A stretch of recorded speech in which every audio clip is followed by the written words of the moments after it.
The Ultimate Bet. Written by Frank Victoria. Super.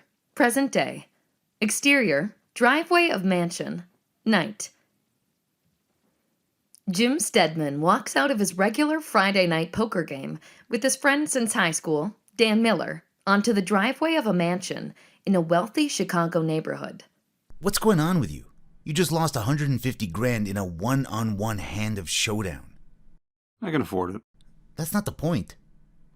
What is? You're playing like a fool. That doesn't fit. You're the best gambler I know. I think you were born with a deck of cards in one hand and a pair of dice in the other. Jim stops and turns to Miller. Dan, I appreciate your concern, but I'd rather not talk about it. Then you know something's wrong. I do. Give me a clue. Jim puts his hands on his hips. Okay. This is going to sound crazy. Go ahead. I don't enjoy life like I used to. Miller's eyes widen. What? You've got it all. You're a self-made man. You started with nothing and you're a billionaire. You've got a wonderful wife, 3 great kids. I know. I should be happy. But I'm not. Miller shakes his head. All right. But what's that got to do with the way you're playing? Gambling put some zip in my life. At least it used to. But not anymore. There's no kick to it. That's why you're making stupid bets? Yeah. I want to get that adrenaline rush like I did before, but it doesn't work. That bet I made tonight didn't even increase my pulse. You know what the problem is. Yeah. I've got too much. There's no risk involved. No risk, no thrill. What are you going to do? Not sure, but I'll handle it. Jim shakes Miller's hand and steps into his BMW. He stops for a drink at a nearby upscale cocktail lounge. Interior, cocktail lounge, night. Jim sits in a booth adjacent to a long oak bar. Half-dozen patrons are at the bar, and a few couples sit among a dozen tables in front of a wooden dance floor. He scans the lounge and sees a man at the bar staring at him from the corner of his eye. He wears a tailored dark blue suit and a necktie with a splashed design of red and orange that seems to flicker in the dim light of the lounge. Tall and lanky, he has a thin mustache above his narrow lips, a well-clipped goatee. His eyes are slightly slanted, and his ears are somewhat pointed. Thick black hair is combed straight back. He looks directly at Jim for a moment, then turns away. But minutes later, the man looks back at him again. What's with this guy? Jim takes a roll of bills from his pocket, throws a 50 on the table, then walks to the bar to approach the man. But he's gone. Interior, high-end restaurant, night. Jim steps to a booth in the back of an upscale restaurant and sits. A waiter immediately arrives and hands him a menu. Playing Bachelor? Yep. Wife and kids are visiting relatives in Florida. Time cut. Jim sits at the table. Plates and wine glass are empty. End time cut. Jim looks up to order a glass of cognac, and his eyebrows furrow. The man from the bar is approaching him. The man smiles as he reaches Jim's table. Good evening, Mr. Stedman. He has a pleasant, mellow tone of voice. Do I know you? No, Mr. Stedman, but I think you might want to. Why? I'd be happy to explain. May I join you? Jim hesitates and rubs his chin. He's reluctant, but the guy doesn't appear threatening, and Jim is curious. He gestures to the other side of the booth. Have a seat. The man sits across from Jim and extends his hand. Jim shakes it. Thank you. My name is Ingus, Gennaro Ingus, and I'm pleased to meet you. His fingers are long and thin, the nails well manicured. Okay, Ignis. How do you know me and what is it you want? I've made it a point to learn quite a bit about you, Mr. Stedman. We have something in common. What's that? We both love poker. Jim leans back with a knowing smile. Okay, I got it. You want to play poker against me. Exactly. You're not the first. I usually don't do it. I almost always win, and there's no thrill in it. Sorry, but I'm not interested. Really? Jim Stedman doesn't want to gamble? Has gambling lost its spark for you? Jim's eyes narrow. How do you know so much about my gambling? As I said, I've made it a point. Yeah, you told me. You made it a point to know a great deal about me. But you haven't said why. It's about high-stakes poker. As I said, I'm not interested. It's been nice talking to you. Ignis holds up a palm. Please, one more minute. I have something to offer you. Jim drums his fingers. All right, but make it fast. Ignis leans forward. What's the largest bet you've ever made? What's the most you've ever risked? What do you care? Besides, your stakes won't scare me. I know, but I'm talking about stakes beyond your imagination. What kind of weird offer is this? Okay. Here's my offer. I'd like you to bet your soul, Mr. Stedman. Jim's jaw drops. What? Did you just say you want me to bet my soul? That's correct. I want you to put your eternity on the line. Are you kidding me? You think you're the devil? Well, Mr. Satan or Lucifer, whatever, you should leave now. Ignis stands, holds out his hand, but Jim doesn't shake it. Very well. Nice to have met you. Time cut. Jim gulps down the last of his cognac and starts to walk out. And time cut. The restaurant manager stops him. The gentleman who was at your table earlier said to give this. He hands Jim a deck of cards. Jim cocks his head and squints. Just doing what I'm told. Jim takes the deck. Thanks. Exterior, outside restaurant, night. Jim gets into his car, tosses the deck on the passenger seat. He stares at it, nibbling his lower lip. He hesitantly reaches for the deck, then jumps back in horror as it suddenly explodes into fire for 3 terrifying seconds, then goes out and disappears in smoke. Jim stares wide-eyed at the spot where the deck had been. No burn marks. He cautiously touches the spot. It's cold. How can that be? Super, 40 years earlier. Interior, grade school basement, day. Young Jim, 12 years old, and several other boys watch 6 8th graders sit playing draw poker, tossing coins on the dirty cement floor. One of the boys watching the game leans towards Jim. You know how to play this game. Yeah. I've watched my father and uncles play it. I like guessing who holds the best hand. I usually guess right. Really? How'd you do that? Watch how they play, good or bad hands. They have tells, giveaways. Are you seeing any now? Yeah. The fat kid breathes faster when he's got a good hand. The boy with the crew cut chews his lip when he's weak. No kidding? Sure. There's lots of tells. Eye twitches, nose scratching, finger tapping, jaw tightening. Gotcha. Anyone without a tell? Yeah, the blonde kid. He's got a good poker face. He's got the most money in front of him. That can't be a coincidence. They watch as the players toss out some of their cards and draw new ones. The blonde draws 1 card and bets 6 cents. The kid on his left drops. The fat boy squeezes out the 3 cards he'd drawn, then raises to 12 cents. The next 2 players drop. The blonde raises a dime. I call. The blonde boy's lips spread into a satisfied smile. He lays his card down. Flush. The fat kid slams his cards down, and a puff of dust erupts from the floor where they land. Shit! I had trip queens. And you get a damn flush. I'm out of here. He stands with a dissatisfied grimace. Another boy also stands. Me too. I lost 45 cents. The blonde continues smiling. You do it all the time, don't you, Danny? Danny drags in the pot. Hey, I can get lucky, can't I? Every time. Well, I'm not finished. Give me the cards. It's my deal. Danny hands over the deck. Besides, you had it coming. Raised into a 1-card draw. That's dumb. Jim reaches into his pocket and pulls out all the change he has. 28 cents. He bends towards Danny. Mind if I play? Danny looks up. Oh, you're too young. What, maybe 5th grade? 6th. I've got money.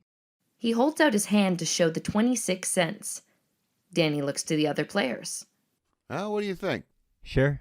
Why not? The more the merrier. The other boys nod, and Jim sits down. What's your name?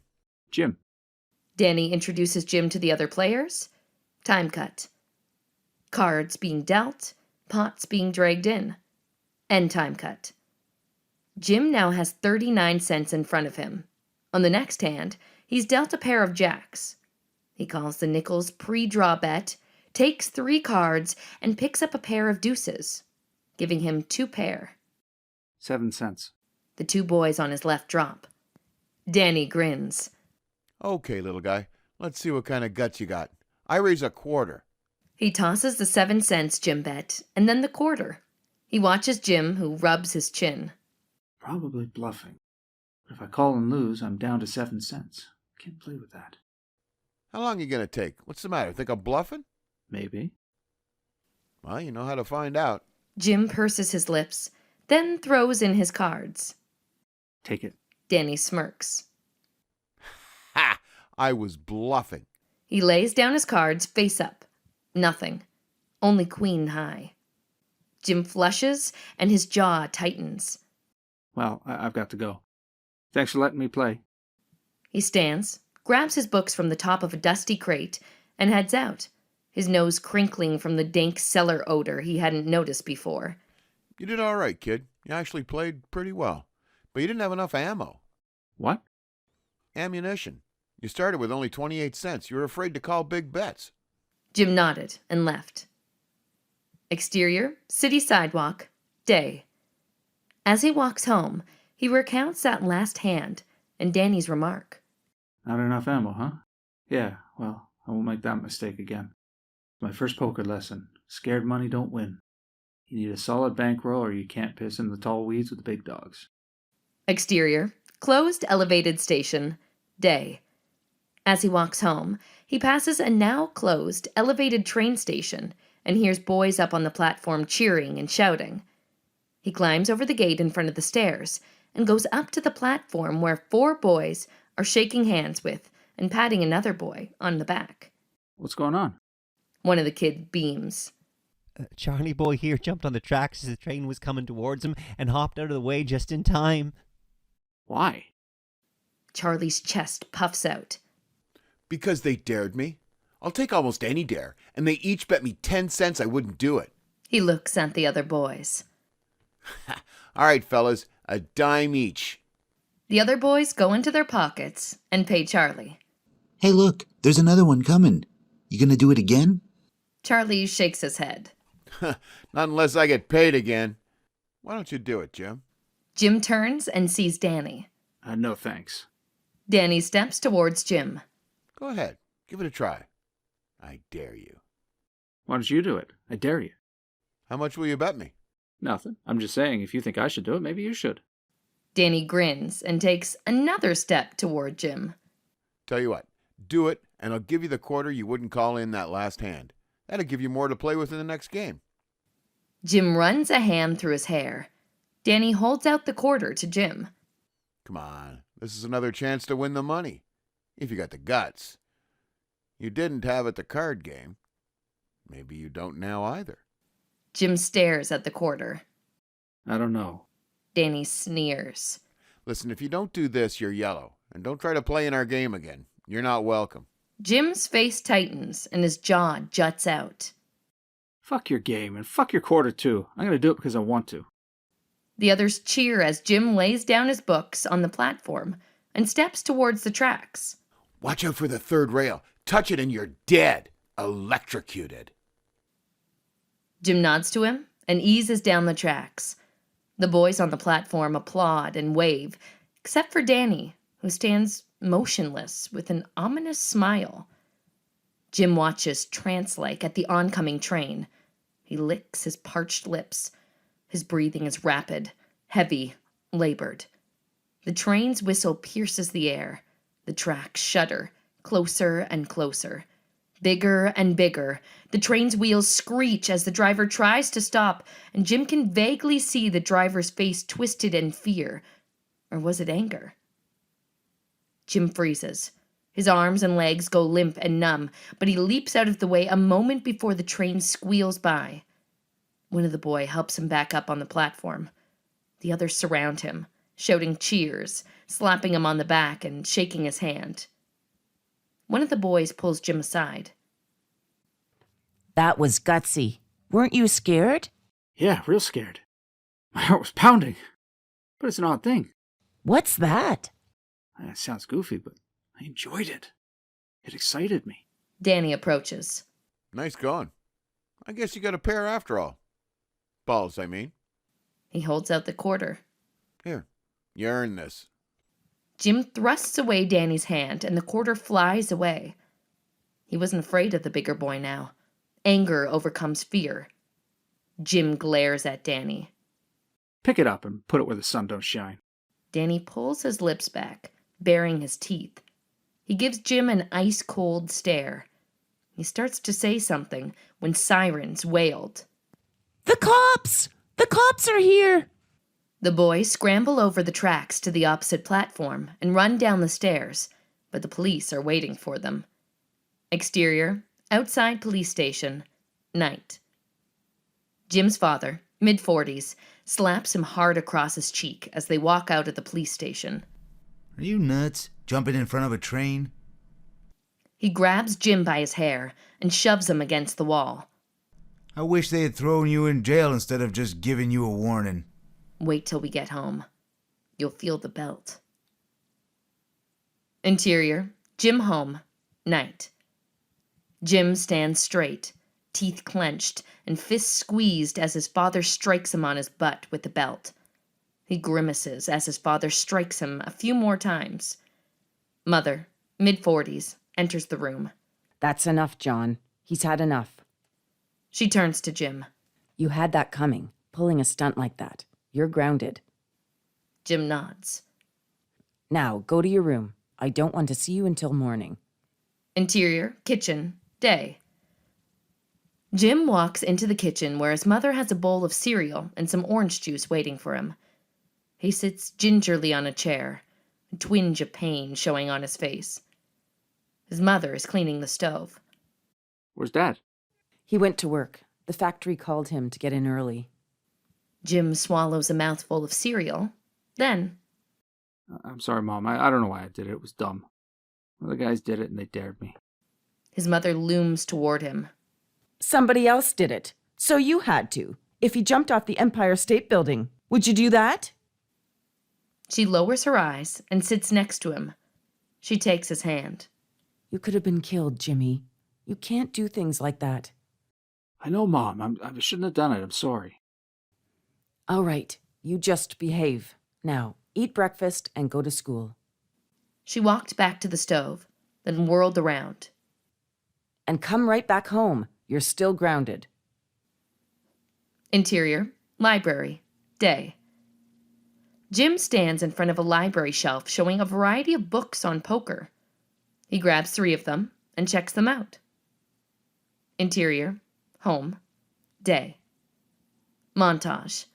Jim studying the poker books, taking notes, memorizing odds, making instant mental calculations. End montage. Interior, home, day. Jim's mother hands him $4.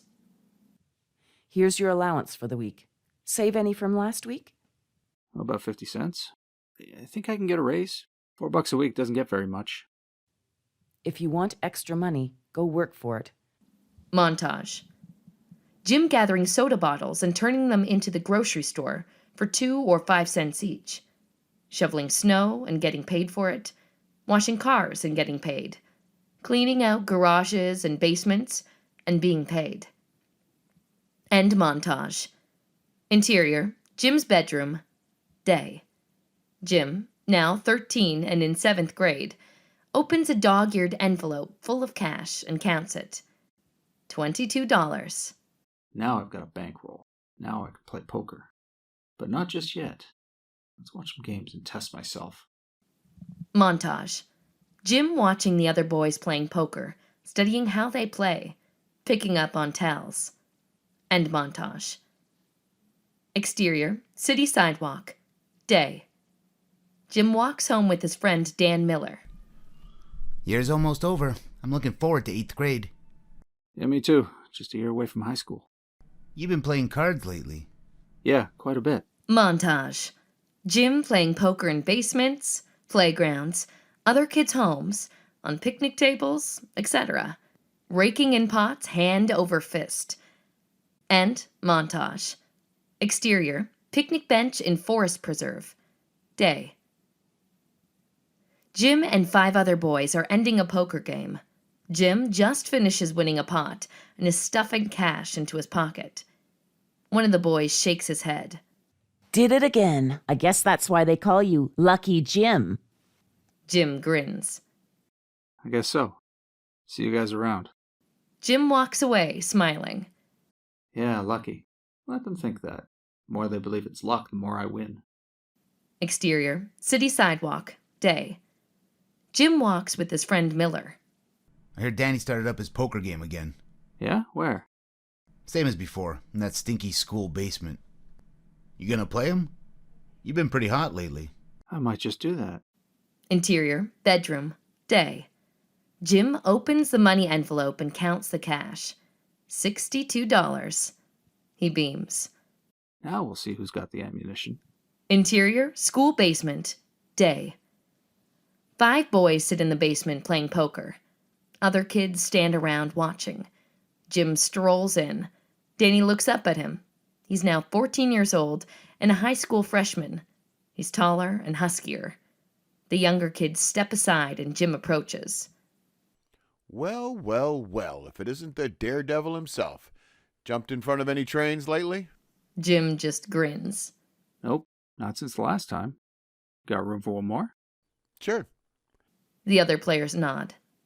Got enough money this time? Jim pulls out $20 in change. This enough? Danny squints and takes a deep breath. Well, it depends on how good you play. Jim at first doesn't play many hands. Concentrates on studying other players. Plenty of tells. Lip-licking, ear-tugging, heavy breathing, etc. Then he begins playing more often and aggressively. Time cut. The other players have dropped out of the game. Only Jim and Danny remain. Jim discreetly counts his money, $32. A dozen hands are played. Show cards dealt, pulling in pots, etc. Situation Jim hopes for happens. End time cut. Jim holds a pair of 10s and 4 hearts. Danny bets 50 cents and Jim calls. See you of Jim splitting his 10s, keeping the 4 hearts and drawing 1 card, looking for a flush. Danny draws 3, squeezes them out, and checks his hand to Jim, who peeks at his cards.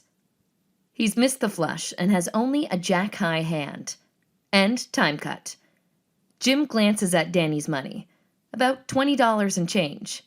Danny deals. $4. This is where he nailed me because I didn't have enough money. Let's see what kind of guts you got. $15. He peels off $15 and throws it into the pot. Danny's forehead wrinkles and his jaws tighten. He stares angrily at Jim. A few moments pass. What's taking you so long? Think I'm bluffing? You're a smart-ass little punk. Jim says nothing. Danny glares at him. Trying to embarrass me, huh? Jim doesn't blink. The bet is $15. I know what the fucking bet is. Jim almost smiles. This couldn't be going better. How long are you going to take? What's the matter? Think I'm bluffing? Danny stands. I ought to kick your little ass. Jim looks up. After you call the bet. Or don't. Fuck you, you little jackass. One of the onlookers steps forward. He's younger than Danny, but just as big. He's right, Danny. You gotta finish the hand. Call or drop. Danny scowls at them, flings away his cards. Now take the fucking pot. We'll meet again. You got lucky, that's all. Think so? Jim lays down his hand, showing he only has a jack high. I bluffed. Thought you'd want to know. Jim reaches over to scoop in his money. Danny kicks him in the side. Jim groans and rolls over, then pushes himself up. As he raises his fists, Danny uncoils a straight right hand to Jim's jaw that knocks him down. Danny looks down at him. That'll teach you to mess with me. Jim is groggy, but struggles to his feet and throws a punch at Danny. He misses. The next thing he knows, he's on his back again with Danny standing over him. Come on, punk. Try that again. but the big onlooker steps forward. That's enough, Danny. You lost. You beat him up. Now let it go. Danny leers at him. Who the hell are you to... Two of the other boys move toward Danny. He's right. Leave him alone. Danny steps back. Okay, all right. You want to stand up for this little pimp? Go ahead. He grabs his money from the floor and storms out. Jim stands. Yeah, thanks a lot. I appreciate it. That's okay. You stood up to him. Thought I should help you out. Besides, I don't like him. I don't think anyone does. Thinks he's hot shit and tries to bully kids. Jim brushes himself off. Yeah, I can understand that. Anyway, yeah, thanks again, guys. Establishing shot. High school with students entering. Interior, high school hallway. Day. Jim walks with Miller. I kind of like high school. It's only been a few weeks, but I'm enjoying it. Yeah, me too. It's a lot less structured than grade school. I heard there's a lot of gambling after school. Where? In the basement, in the picnic area in the forest preserve. And there's a guy who rents out his apartment for games. There's a fee to play. I'll have to check it out. I thought you would. Montage. Jim playing cards in basement, at picnic table. Jim pulling in pots in all above locations. End montage. Interior, apartment, day. Jim enters an apartment where there are 3 round tables with high school kids playing poker. The apartment owner approaches and holds out his hand. Jim shakes it. Welcome. What's your name? Jim. It's $2 an hour to play. Jim takes out $2 and hands it to the owner. I got 2 7-stud games and 1 draw poker game. There's a seat available at all of them. I'll go with stud. I like it better than draw. Moves faster. The owner points to a table with 6 players. Play at that one. Jim thanks him and takes a seat at the table. What are the stakes? 50-cent ante, bets are 50 cents and $5 is the maximum. Montage. Jim playing, winning, pulling in pots. 2 players drop out. End montage. Interior, same apartment, day. Jim enters the apartment. Jim hands the owner $2. I think I should raise the rent on you. You've been winning almost every time you play. Grab a seat. See if you can keep it up. Time cut. Cards dealt, pot pulled in. End time cut. As Jim pulls in a pot, another player steps to the table. Jim looks up. It's Danny. There's openings at other tables. I'd like to play here. Anybody else object? The other players shake their heads. Danny takes a seat. Thanks. Time cut. Cards dealt, pots pulled in. 1 player drops out, leaving 4. End time cut. Jim's up. Cards are Jack and 5 of hearts, 10 and 6 of spades. He bets $5 and 3 of the players drop. Danny calls. Last card is dealt. Danny's up cards are King and 5 of spades and Jack and deuce of diamonds. He looks at his whole cards and bets $5. Jim hesitates, looking at Danny. Then, I raise. Make it 10. Danny leans back in his chair and licks his lips. Finally, All right. Kings over jacks. Call. he lays down his cards face up. Jim lays open his cards. Trip 5s. Jim pulls in the pot. That's it for me. He stands and walks out. Me too. I'm down almost $60. Danny squints at Jim. Yeah, I guess I'll pack it in too. Exterior, apartment building. Day. Jim walks out of the apartment building. He takes a deep breath of clean air and begins walking home. Hang on a minute. Jim turns as Danny steps toward him. Mind if I walk with you? Why? Just want to talk. About what? I gotta admit, you're a better poker player than me. You ever lose? Yeah, sure I lose sometimes. You don't have to. What do you mean? Jim's forehead crinkles. How? Danny moves closer to Jim and lowers his voice. We team up. I'll teach you how we signal each other. If you've got good cards, I'll jack up the pot with raises, and vice versa. It works. And with your reputation, no one would think we were doing it. Jim gives Danny a sideward glance. You mean you want to cheat? Well, I'm just saying that if we work together, we can make a lot of money. What's wrong with that? It's cheating. Well, don't be such a goody two-shoes. Call it what you want. It's wrong. And I don't want to do it. Danny glowers at Jim. Stop giving me that holier-than-thou bullshit. It's not holier than thou. I just don't want to cheat. Danny steps back. His nose flares and his teeth are bared. Fuck off. You're afraid, that's all. You're afraid you'll get caught. You don't have any guts. Not enough for that pretty girlfriend of yours. Jim's face reddens. Keep Karen out of this. I don't want to cheat with you, and she's got nothing to do with it. Danny's jaw drops. Then he smiles. Wow, that really hit a nerve, didn't it? Must be your first girlfriend. Love struck, huh? And none of your business. I can't blame you. She's a beauty. Long blonde hair, big blue eyes, great body. I say keep her out of it. Danny smirks. Sure, right. See you.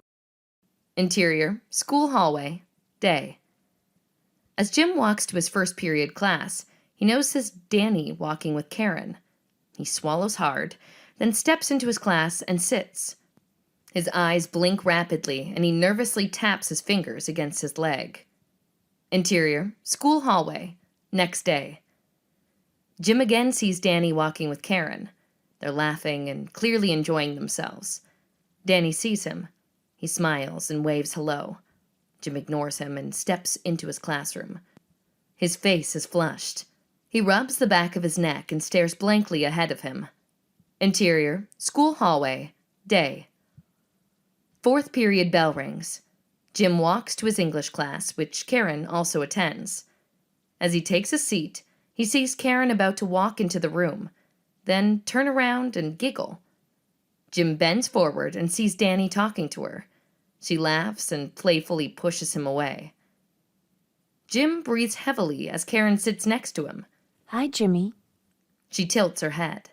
Something wrong? Your face is red. No, I'm okay. You want to walk home together after school? Sure. Exterior, city sidewalk, day. Jim carries Karen's books and makes small talk as they stroll home. Then he gets to the point. So, when did you start palling around with Danny? I've known him for a while. Lately, we've just gotten friendlier. How did that happen? Karen shrugs. I don't know. He just ran into me in the hall a few times and we talked and got to know each other better.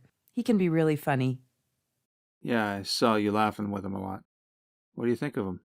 He's nice, and he's got a good sense of humor. Why do you ask? I was just curious.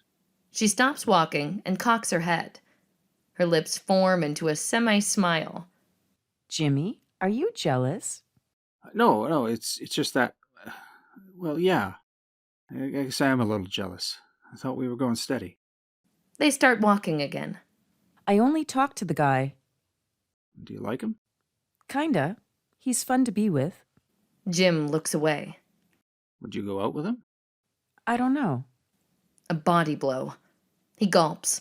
She was supposed to say no. Jim blinks rapidly. His hands begin to tremble. So you might go out with him? Again, she stops and looks at him, but without the smile. I told you. I don't know. Why are you pressing this? I'd just like to know, that's all. I mean, what's wrong with that? Nothing, I guess. But I feel like you're trying to smother me. Well, I'm sorry you feel that way, but you know how I am about you. They continue walking. Don't worry about it. This is where you go your way, and I go mine. What? Are you saying we're through? No, silly. This is where we walk home separately. You go one way, and I go the other. Oh, yeah. I lost track of where we were. She kisses him and walks away. He watches as she turns and waves. His head drops to his chest. His whole body slumps. He's a wreck. Interior, hamburger and malt shop, night. Jim and Karen sit in a booth. Jim has taken only a few bites from his burger. What's wrong, Jimmy? You hardly ate anything. Are you all right? Yeah, I'm okay. I guess I filled up on the popcorn at the movie. They're silent. Jim clenches his teeth. Have you seen Danny lately? Why do you keep harping on that? Let's not talk about it, okay? Sure, that's fine. i.e. car, moving, night. Jim drives toward the dimly lit Forest Preserve parking lot. Jimmy, I'm really tired. Let's not stop off and make out. I just want to go home and go to bed. Another kick in the belly. He swallows hard. All right, some other time. I'll see you on Wednesday as usual. Oh, I forgot to tell you. I can't make it Wednesday. I have to go to my aunt's house with my parents. It's her birthday. Jim's head drops. He runs his clammy hands on his trousers. Really? That's the first time since we started dating that we didn't get together on Wednesday. Sorry, it's a family thing. You know how that is. Exterior, Karen's house, night. Jim walks Karen to her doorstep. Okay, I'll see you Saturday. I think so. Jim's eyes bulge and he puts his hands on his hips. You think so? What do you mean? We've gone out on Saturdays for the last 3 months. Why are you... I mean, sure, okay, that's fine.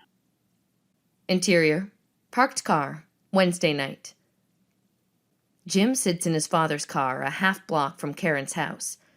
He nervously nibbles on his lower lip.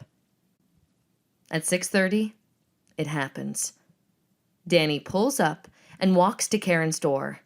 Karen opens it before he knocks, smiling that fantastic smile. They get into Danny's car, and she sits close to him. Jim squeezes the steering wheel and clenches his teeth. He leans forward as if about to vomit, but stiffens and holds it back. His head drops. His arms fall limply on the car seat. Exterior, city sidewalk. Jim walks home with Karen and stops where they usually go their separate ways. Jim gulps and asks, How was your aunt's birthday party? She looks away for a moment. Oh, it was okay. We had pizza and she had a nice cake. Rage, indignation, fury. His face flushes, his eyes widen, and his muscles tighten. But he says it quietly. I saw you, Karen. I saw you with Danny last night. What? You spied on me? Damn you, Jim. You had no right to do that. What are you so mad about? I'm the one who should be mad. You lied. I'm mad because you spied on me, that you didn't trust me. Jim's jaw slackens. Trust you? You can say that with a straight face? You cheated on me and now you're making it look like I'm wrong. Karen sighs and her voice softens. Oh, for crying out loud, Jimmy. It was nothing. We just went out for malt and talked a little. That's all. He blinks a few times. Did you... Don't even ask, Jim. Why? All I want to know is... No, we didn't park in the woods. Satisfied? When he took you home, did... Let's not talk about this anymore, Jimmy, okay? Jim looks down the sidewalk. I guess what I expected is true. What are you talking about? Jim looks up at her. He purses his lips, then... He's using you, Karen. He's using you to get to me. What? That's right. He wants to get back at me for beating him at cards and because I wouldn't cheat with him. That's what this is about. Her head snaps back. Are you saying that's why he wanted to go out with me? That he couldn't find me attractive on my own? That's kind of an insult. I didn't mean it to be. Sure, you're beautiful and sweet and all. But it can't just be a coincidence that he all of a sudden got interested in you a day after I told him I wouldn't cheat with him. Maybe it is. You can't know that. And neither can I. All right. We'll just play it by ear from now on. Interior, Jim home, night. Jim walks into his house with his shoulders slumped. His father sits on the sofa in the living room, watching TV. You put gas in the car? Yeah, Dad, I did. The gauge is right where it was when I took it. Good. What's the matter? You look like you lost your best friend. Nothing, Dad, just tired. His father clicks off the television.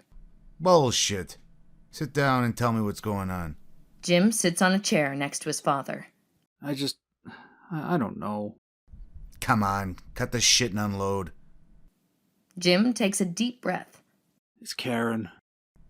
What about her? Oh, she's fallen for another guy. And he and I aren't friendly. That's too bad. How do you know? It might be nothing. Time cut. Jim is finishing his explanation. End time cut. And that's what's got me down. Jim's father leans toward him. Well, keep one thing in mind, boy. You don't own that girl. She's your girlfriend. That's all. But Dad, Be quiet and listen. She's got a life of her own, her. You've got no claim on her. When you accept that, this won't seem so bad. Sure, I know you think you're in love with her. I am, Dad. I love her.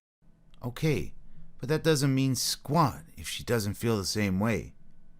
And I doubt she does because she went out with another guy and lied to you about it. His father's eyes narrow as he stares at Jim. Accept what's happening and be strong. Then, this won't be so terrible. They're silent for a few moments.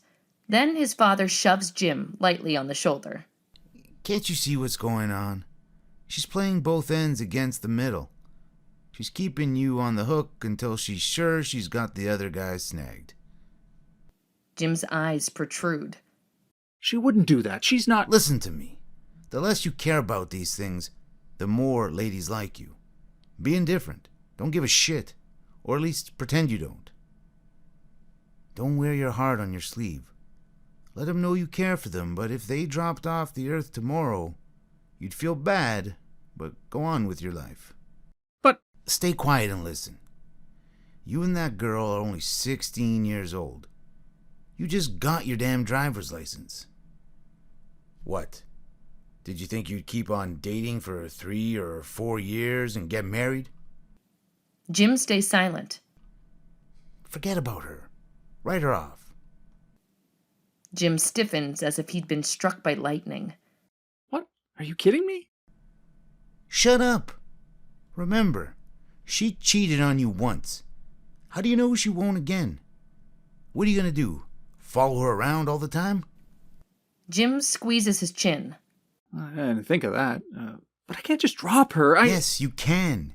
You don't think so now, but you can. Really? You think so? Damn right it is. This ain't the end of the world, for Christ's sake. You're in the first chapter of your life. There'll be other girls. He sits back and grins. Don't want to be too crass in this time of great pain for you, but I'll tell you something. Women are like buses. You miss one, and pretty soon another comes along. Jim finally laughs. His father smiles. Yeah, it's true. I bet it won't be long before you have another girlfriend, and you won't even think about Karen anymore. I don't know about that. Not now you don't, but you will. And when you do find that other girl, don't get all sappy again. Don't make her the only one. Play the field. We had a term for it in the Marines. The 4 Fs. The 4 Fs. Yep. Find 'em, feel 'em, fuck 'em, and forget 'em. I got a lot of action in my time. Once more, Jim laughs. And, you know what? It made my married life better. I've never cheated on your mother. And there were opportunities. But I'd sown my wild oats. Honest? His father raises his palm. I swear it. Feeling any better? Jim chuckles. Yeah. As a matter of fact, I do. I thought you would. Now, you drop her like a bad habit. Be a man. Interior, school hallway. Day. Karen approaches Jim at his locker with her eyes drooped. How have you been, Jimmy? Okay, I guess. Can we walk home together? If you want to, sure. Exterior, city sidewalk. Day. They reach the place where they go their separate ways. She stops and with trembling lips turns to him. Her head drops, and when she looks up, there are tears in her eyes. I don't think we should date anymore. Women are like buses. Be strong. You don't own her. If she fell off the earth, be a man.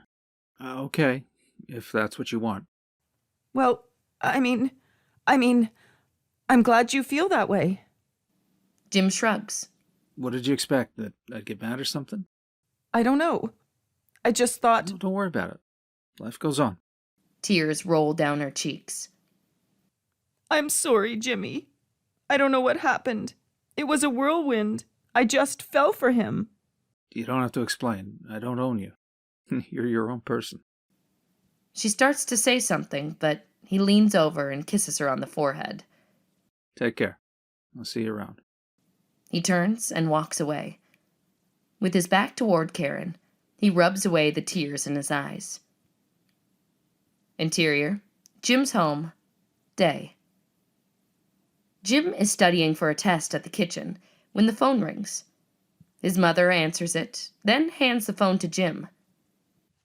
It's your friend Dan. Jim takes the phone. Hey, what's up, Dan? One of Karen's girlfriends told me Karen is dropping out of school. I thought you'd want to know. Jim squeezes the phone tightly. What happened? She got pregnant.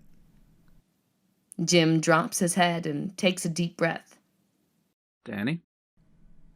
That's what the word is. I'm not surprised. Jim closes his eyes and rubs his neck. He says nothing. You still there? Yeah, I was just thinking for a few seconds. It's too bad. I really cared for her, and now I almost feel guilty about my reaction. What do you mean? I'm sorry for her, but I can't help but feel a little satisfaction. Vindication. Maybe even glad. Why? I tried to warn her. Danny was using her to torment me. He didn't care about her. But she fell for him, and she's paying the price. I can understand that. Danny doing anything? He's not going to marry her. He dropped her like she had smallpox. Yeah, I figured. I heard her parents are sending her to live with her relatives in Indiana until she has the baby. Yeah, most likely. She's a pregnant single teenager. A pariah. Interior, Jim's home, night. Jim is having dinner with his mother and father. I'm thinking of joining the army after I graduate next month. What?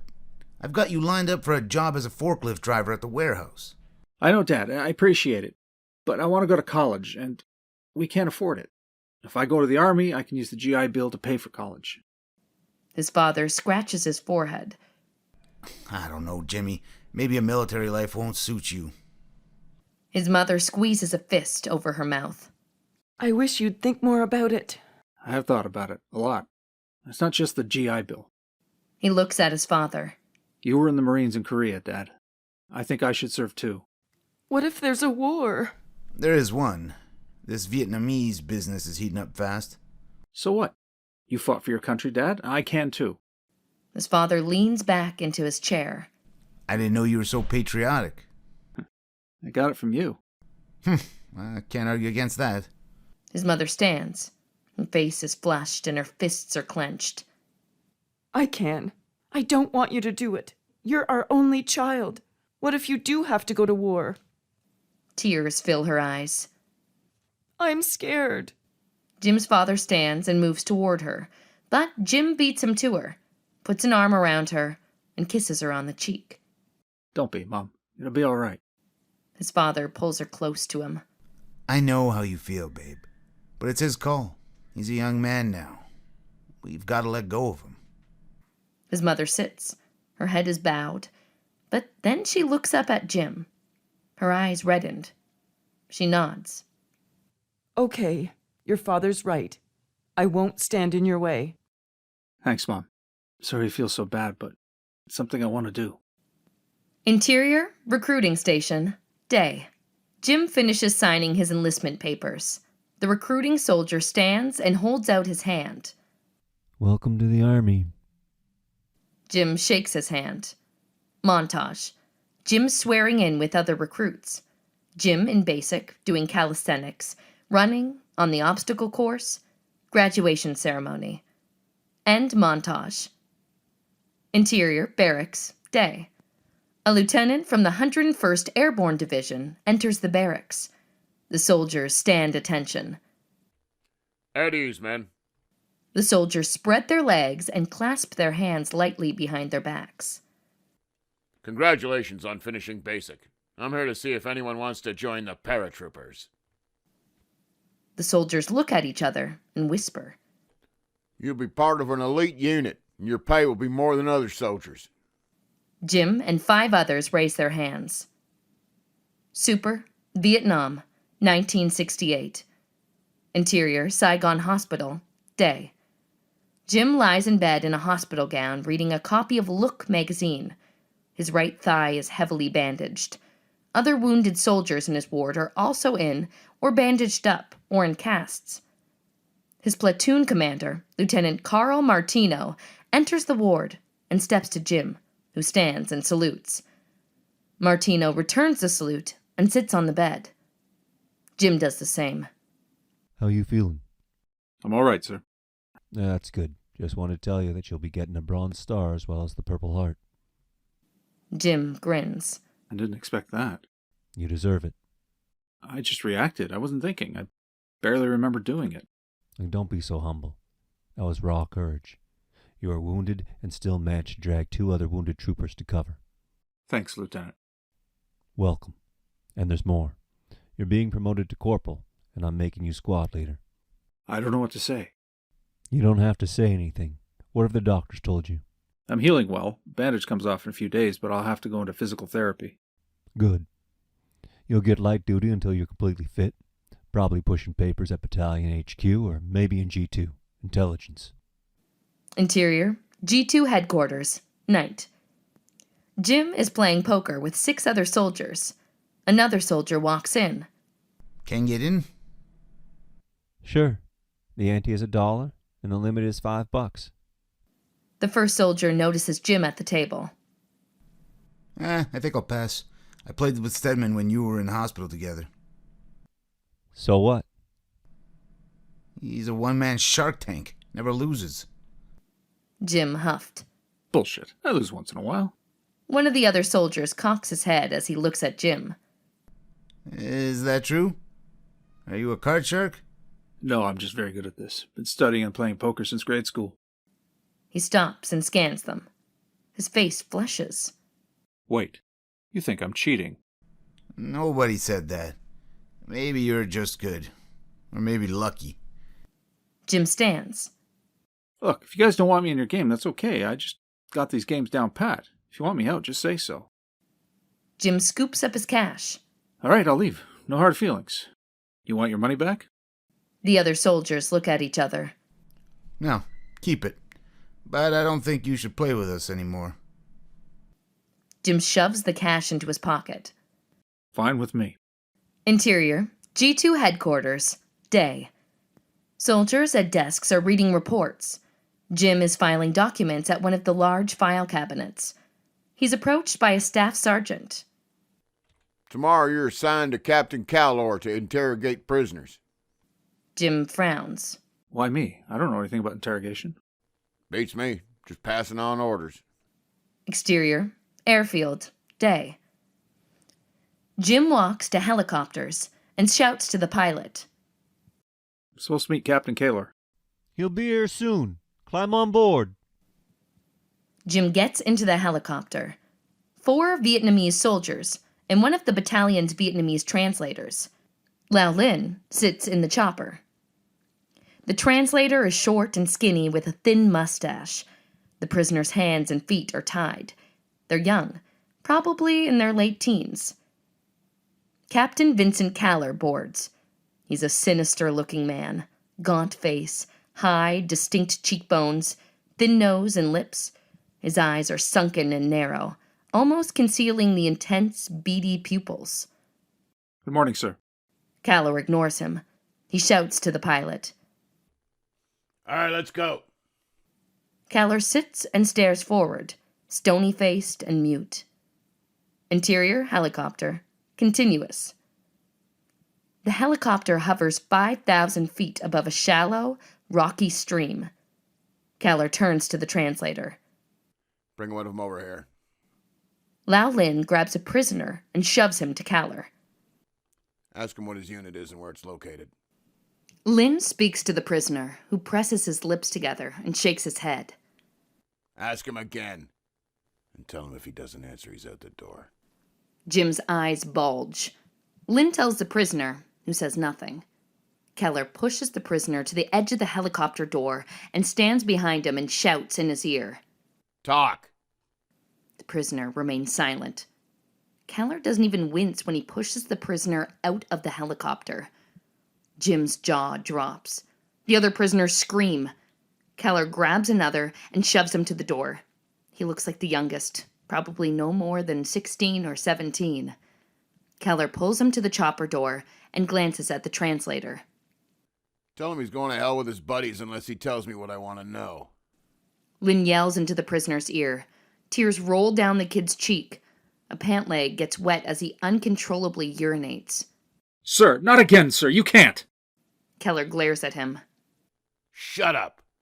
But, sir. I said shut up. That's an order. Keller shrieks at the prisoner. Talk. Talk, you slopehead bastard. The boy squeezes his eyes shut and says nothing.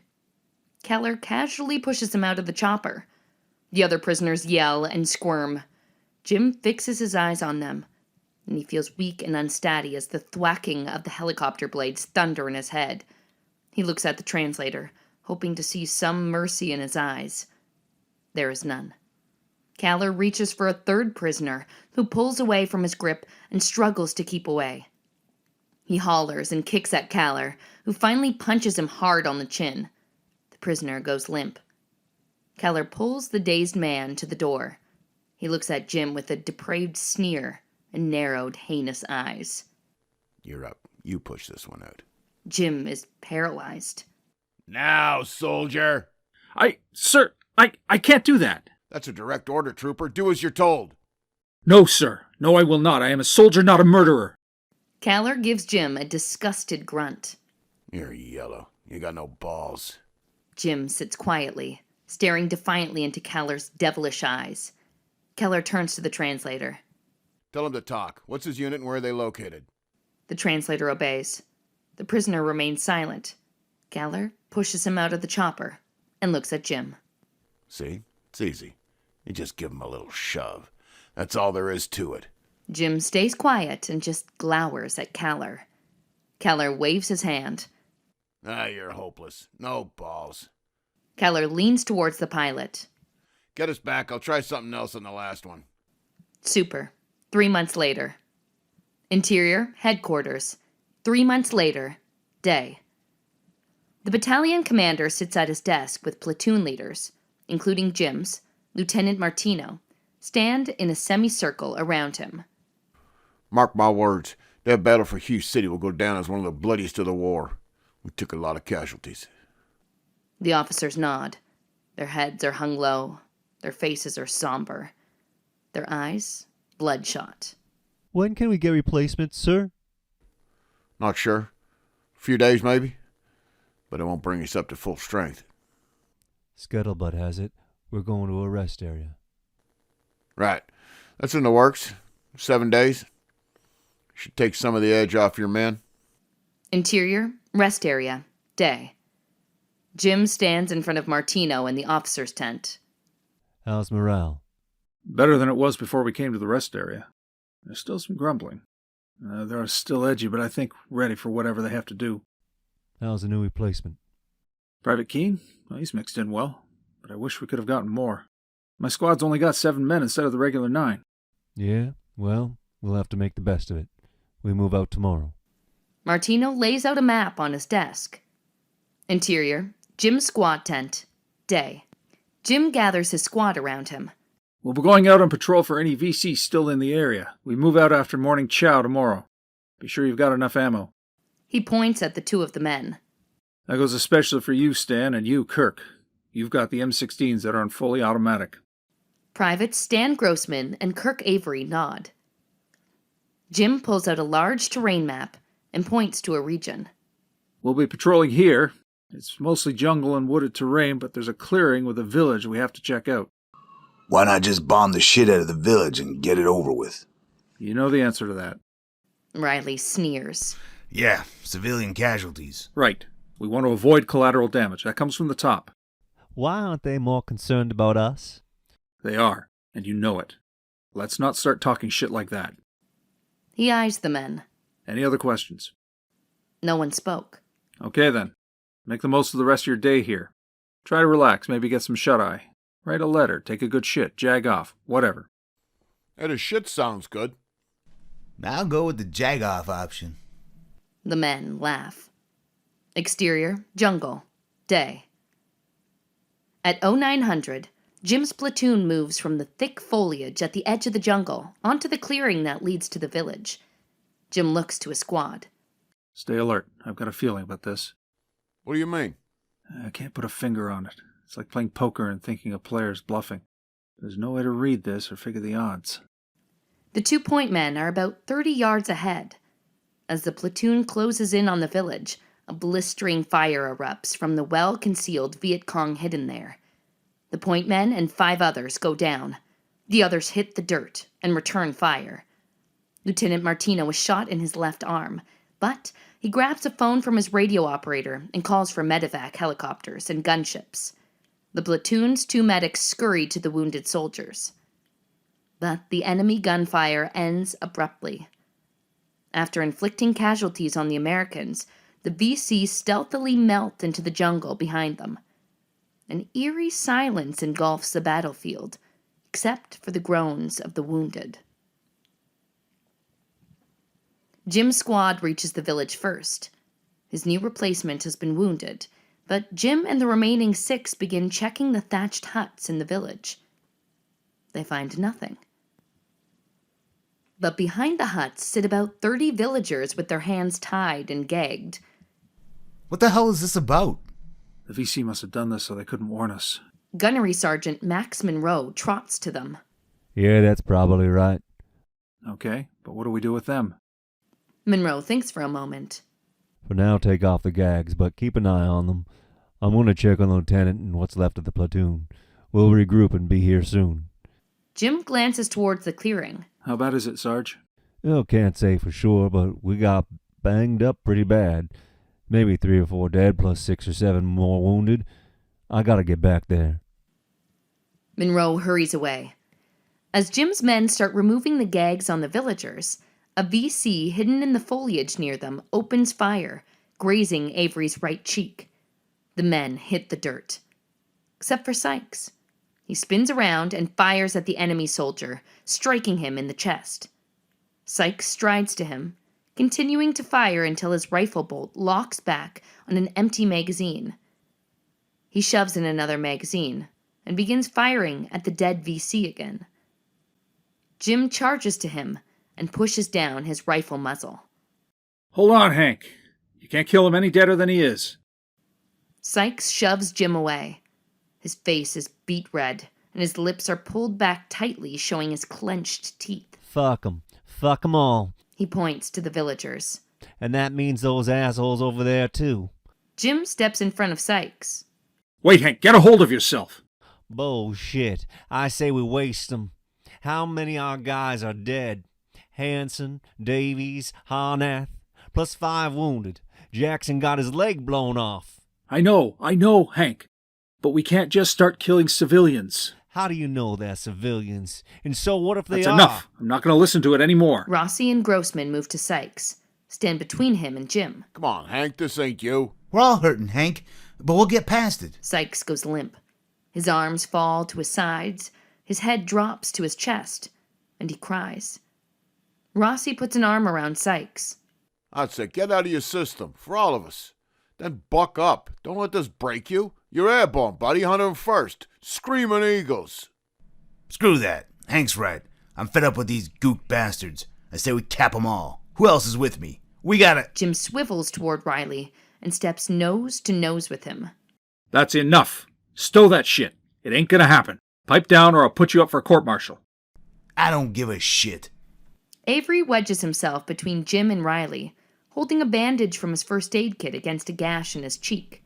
Take it easy, Bill. Cool off or you'll be in a world of shit. He grabs Riley by his shirt collar and shakes him. It ain't worth it. Come on, Bill. You know I'm right. Riley just pushes Avery away, turns, and walks off. No one speaks. The men just look at each other. Okay, let's all settle down and do our job. He sucks in his lips and then turns to Rossi and Wilkes. Check out that foliage to make sure that's all of the VC around. Will do. Jim glances up as gunships approach, then thunder past looking for more Viet Cong. He glances back at the clearing as 2 medevacs land and doctors and medics hop off. Then, his eyes widen and he braces himself. He blinks to be sure that what he sees is real. Captain Keller and his Vietnamese translator jump off one of the choppers. Keller walks to Sergeant Monroe and speaks to him. Monroe nods and points to the village. Caller and his translator walk there. Jim turns his back and lowers his head as Caller approaches. I heard you had prisoners. Behind the huts. Caller marches towards the villagers. Oh, what have we got here? They're just villagers, sir. They're not a threat. They're tied and gagged when we found them. We'll see. Charlie could have done that to him to make him look innocent. He steps toward one of the male villagers and tells him to stand up. The man complies. Caller turns to his interpreter. Ask him where the VC base camp is and how many there are. The interpreter does and turns Caller. He says he doesn't know. Caller motioned for another man to stand. Try this one. Lynn speaks to the villager. He say he know nothing either. Caller grins a knowing smile. They're in the middle of VC territory and nobody knows anything. Bullshit. Let's try one of the broads. Lynn motions to one of the women. She's short and thin and very young. Go ahead, ask her. Where's Charlie's base camp? Lynn bends close to the girl, almost whispering in her ear. Tears form in the girl's big brown eyes and her lips tremble. She just shakes her head. She too scared to talk. And for the first time, Jim saw a twinge of sympathy in Lynn's eyes. Fuck this. Stand them all up and get them in line. Lynn gives the order and the villagers obey. Caller draws his .45 caliber sidearm, stomps to the first man in line, and points a weapon at his head. The man clenches his teeth and his whole body shudders. Ask him about the VC and tell him he's dead if he doesn't. Lynn questions the man. He say he know nothing. Keller fires. The side of the villager's head explodes into a red mist filled with bone fragment and brain matter. The other villagers shriek and struggle to break loose from their tied hands. 4 of them break away and run for the foliage at the end of the jungle. Keller fires at them. One falls, dead, hit in the neck. But the others escape into the jungle. Shit. He points the weapon at the next man in line. No, you can't do that. Who says? Keller whips around to Jim. Well, if it isn't Corporal Yellowstreak. Corporal No Balls. Jim just stares into Keller's fiendish eyes. I'll give you a second chance to show you've got a pair. Shoot this gook in the head if he doesn't give the right answer. No way. You'll obey my orders. When I tell you to shoot, you shoot. Not a chance. Riley steps forward. I'll do it. Don't, Bill. Don't. It's murder. Stay out of this, Jim. These bastards know something and we're gonna find out what it is. You don't know that. Don't pay attention to this crazy bastard. It's murder, plain and simple. Keller points to Jim. Shut up. You'll follow orders, soldier. You'll obey or I'll kill you. You still help me, I'll splatter your brains all over the ground. I said I'd do it. I want to. No, I want this shithead to do it. Keller points his weapon at Jim. Jim's finger goes to the trigger of his rifle. Don't even think about it. You're dead before you lift that rifle. I'll cap you and won't think anything of it, you yellow bastard. Captain Martino and Monroe approach. Martino's left arm is bandaged and in a sling. What the fuck is going on here? Why are you pointing that weapon at my trooper? He disobeyed a direct order, and if he does it again, I'm gonna shoot the yellow son of a bitch. What order? He told me to shoot one of the villagers, in cold blood. Martino looks askance at Keller. Is that right? Did you order him to kill those people? Doesn't matter. He's disobeying a direct order in a combat zone. I can shoot him if I want. Bullshit. Martino unsnaps the holster of his sidearm. It's an illegal order. He doesn't have to obey it. Lower your weapon. You're outranked, Lieutenant. Leave. That's an order. Don't hold your breath. Martino removes his sidearm. Keller swings his weapon ward at Martino. In a smooth, split-second move, Jim points his rifle at Keller's head. In the corner of his eye, Jim sees Monroe step to Martino's left and do the same. Riley aims his rifle at Jim. Martino swings his .45 at Riley. Put it down, soldier. Put it down or I'll kill you, I swear. Fuck that. We gotta waste these motherfuckers. Lower your weapon, soldier. Lower it, or you're going to die. If I don't kill you, Sergeant Monroe will take you out. Jim keeps his rifle pointed at Keller's head. His jaw is gone slack when Caller begins laughing. Well, well. Looks like we got ourselves a good old-fashioned Mexican standoff here. Rossi and Wilkes walk out from the foliage, their rifles pointed at Caller and Riley. Give me the order, Lieutenant. I'll kill them both. He snarls at Riley. You dumb fuck. Drop your rifle or you're toast. I swear, Dan, I'll blow your head off. Shit, ain't this something? We don't need the VC to kill us, we'll all just kill ourselves. Fuck this! He swings his weapon toward Martino. I'll kill you myself! His head bursts open when Rossi's round hits him. Keller drops his .45 and stares at Martino, but says nothing. Martino holsters his sidearm and steps toward Keller. You crazy bastard, you got another one of my men killed. He uncoils a solid right to Keller's chin, knocking him down, semi-conscious. He turns to Monroe. Get this piece of shit to one of the choppers. If he twitches, grease the son of a bitch. Keller stands wobbly. Martino walks to Jim and puts his hand on his shoulder. You did the right thing, Stedman. Absolutely the right thing. I'm proud of you. Thank you, sir. Jim's lip quivers. He removes his helmet and runs his fingers through his sweat-soaked hair. I just couldn't let him get away with it again. Again? What do you mean, again? I'll tell you all about it. Interior, college auditorium, graduation ceremony, day. Jim's name is called, and he steps onto the stage to receive his BA in Business Administration. The college president shakes his hand and congratulates him. The audience applauds. Interior, restaurant, night. Jim and his parents are finishing dinner. Now the job hunt begins. I started sending out resumes. Anything look promising? Yeah, I have an interview with a few brokerage houses next week. I don't know much about it, but don't stockbrokers make it through their first 6 months? You'll have to be persistent. I know, and I will. Interior, brokerage office, day. Jim sits in his supervisor's office.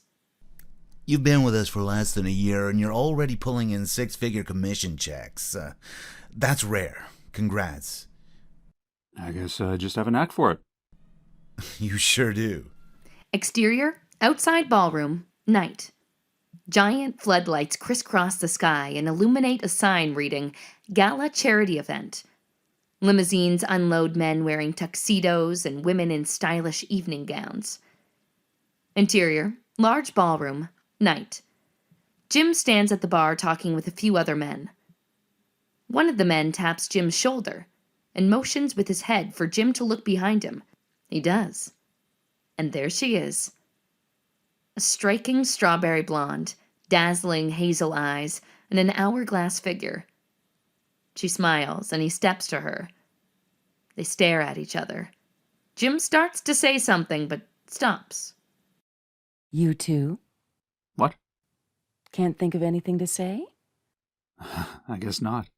First time in my life that I've been tongue-tied. Well, we've already got something in common. I'm not usually at a loss for words either. What's your name? Kate. Kate Connolly. What's yours? Jim. Stedman. They stare at each other for a few moments. Finally, Well, Mrs. Connolly, I'm Connolly. they laugh. Sorry about that. I must be, That's all right. I like being called a sweet Italian dessert. Are you? Italian? With a name like Connolly, I thought you'd be Irish. Half and half. My mother is Italian. Are you here with someone? Yes. Jim clears his throat and disguises his disappointment. Oh, I didn't mean to keep you away from him. It's not him. It's my girlfriend. Her uncle is chairman of the foundation. Jim swallows and he sneaks out a sigh of relief. I see. Would you like to meet them? Sure. Lead the way. Time cut. Montage. Jim and Kate walk out of church, with throwing rice at them. They leave in a limo with the sign "Just Married" on the rear window. Kate holds newborn baby with Jim smiling down at them. Jim and Kate with picture of 3 sons. End montage. End time cut. Interior, Jim's home, day. Jim sits with his wife on a sofa in their living room. I'm thinking of starting my own brokerage house. Kate raises her eyebrows. Why? You're doing so well where you're at.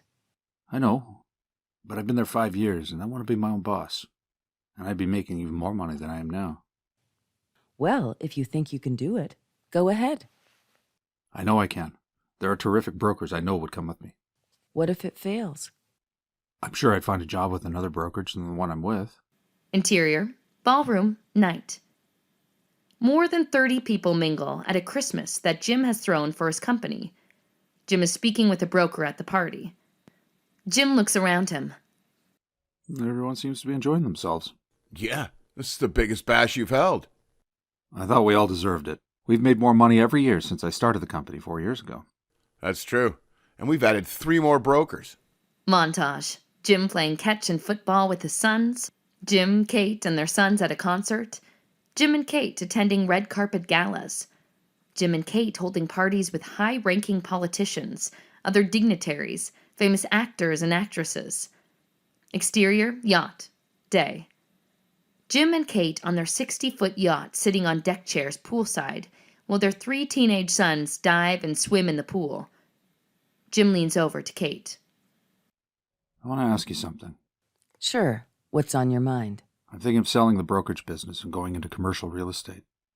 I guess that would be all right. But why? I've been researching it quite a bit lately and talking to some people who are in that business.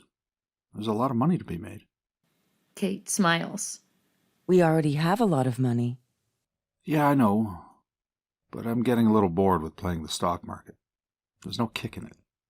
Well, if that's what you want to do, go ahead.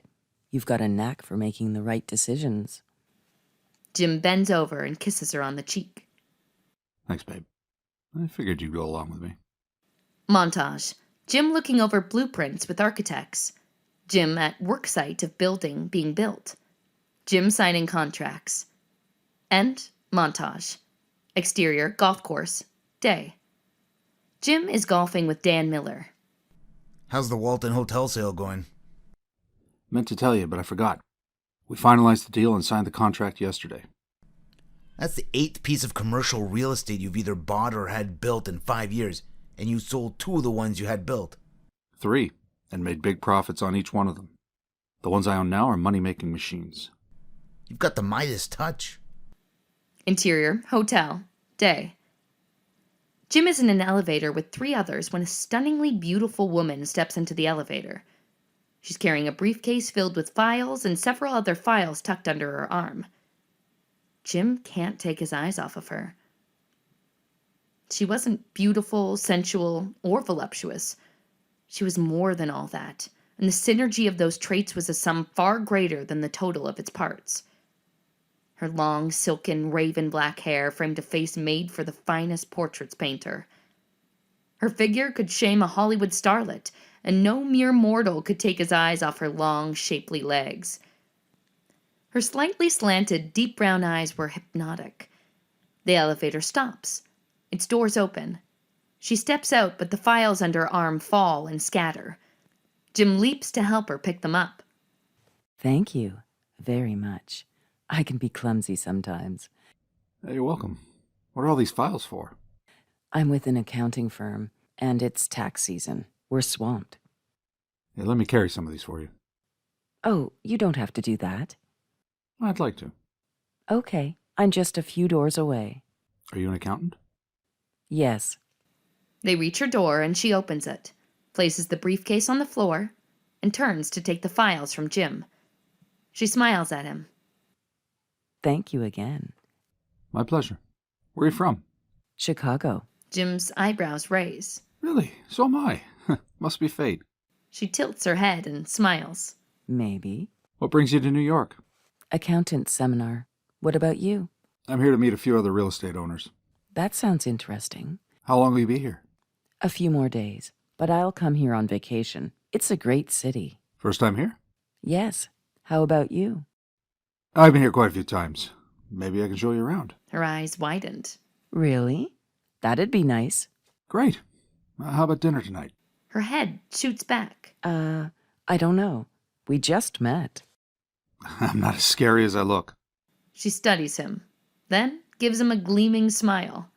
Well, all right. You seem like an okay guy. Sure, why not? Great. About 6? That'll be fine.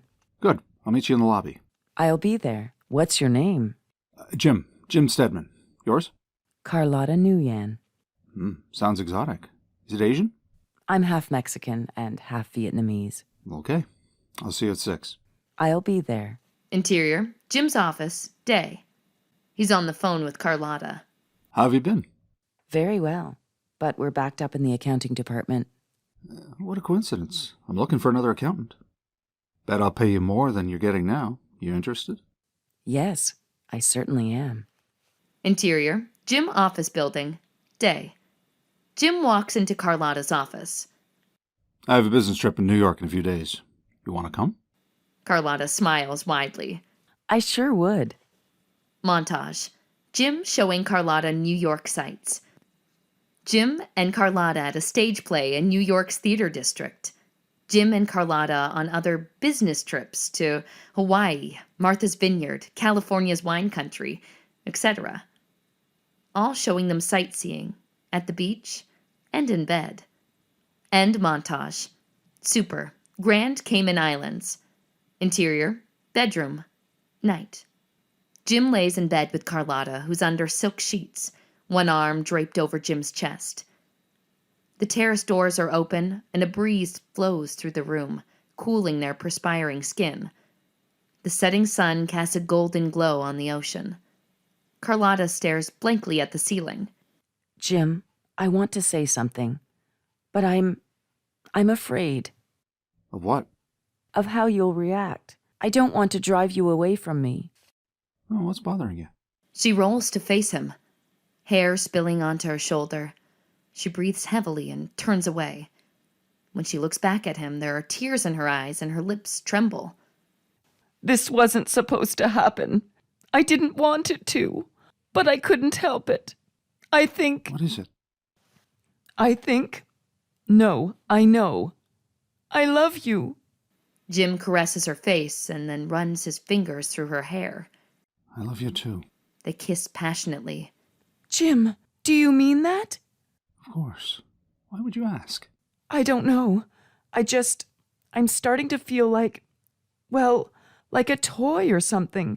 It's like we have sex and there's nothing more. And it hurts me. Jim pulls her close, squeezes her tightly. I'm sorry, sweetheart. I'm sorry. Carlotta eases herself away from him. She shakes her head. I can't take this anymore. I want to be with you all the time. But I can't because I'm not your wife. And that's not going to change, is it? Tears fill her eyes. Jim sits speechless.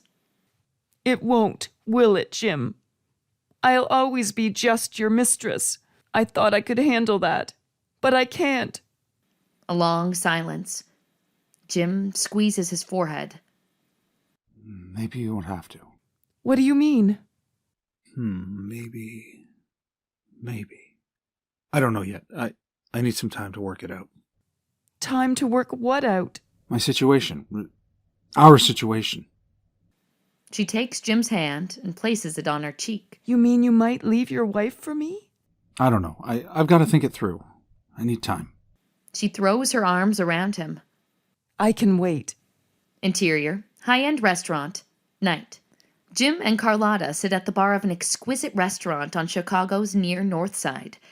It overlooks Lake Michigan's Belmont Harbor, filled with sailboats and motorized yachts, bobbing on the waves that flicker in the moonlight. Carlotta takes a sip of her wine. Which way are you leaning? About what? Her eyes blaze. Her jaw muscles tighten. About what? Are you kidding me? You don't know what I mean? Oh, that. I don't know, Carla. I haven't made up my mind. I'm sorry. How much time do you need? It's been 3 months. I keep waiting, but nothing happens. Jim's eyes narrow. Listen, this is not an easy call. I've been married 24 years and never had an affair. There are my kids to consider. And you harping on this doesn't help. Harping? I just want you to make a damn decision. I can't. I can't make that choice right now. Carlotta stands. Her face was taut and inflamed. Then stay with her. Forget me. I won't be just your mistress for the rest of my life. She spins around and begins walking out. Halfway to the exit, she glances back at Jim, as if expecting him to call her back. He doesn't. Exterior, Chicago's Riverwalk. Day. Jim walks with Dan Miller. She called me a week later, wanted to straighten things out. I said no. Must have been a tough call. At the moment it was. Not for long. In fact, I was surprised at how quickly I got past it. No remorse at all? No. That affair was a fluke. The only emotion I have now is guilt.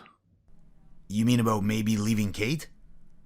Exactly. I mean, how could I ever consider leaving Kate? I mean, she's not just my wife, she's my soulmate. And my sons. How would they feel if I divorced Kate for another woman? Well, that's all past you now. I'd bet that fling will make you feel closer to Kate and the kids. Well, that's for sure. I'm not going to live in the past. I'm going to get back to normal. He stops and looks at Miller. And that includes getting back to the Friday night poker game. Interior, Friday night poker game. Night. Jim stands and stretches. That's it for me. See you next week. Wait, I'll walk out with you. Exterior, driveway of mansion. Night. Still got the same problem? Yeah, still looking for that thrill, that adrenaline rush. Winning or losing doesn't matter. I figured you dropped about 400 grand tonight. That's pretty close. I felt nothing. I may as well have been playing solitaire. Interior, Jim's house.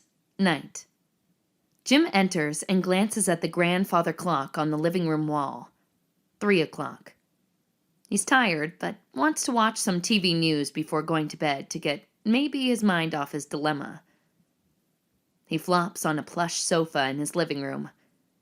The phone rings. Jim's eyebrows furrow. The caller ID is blank.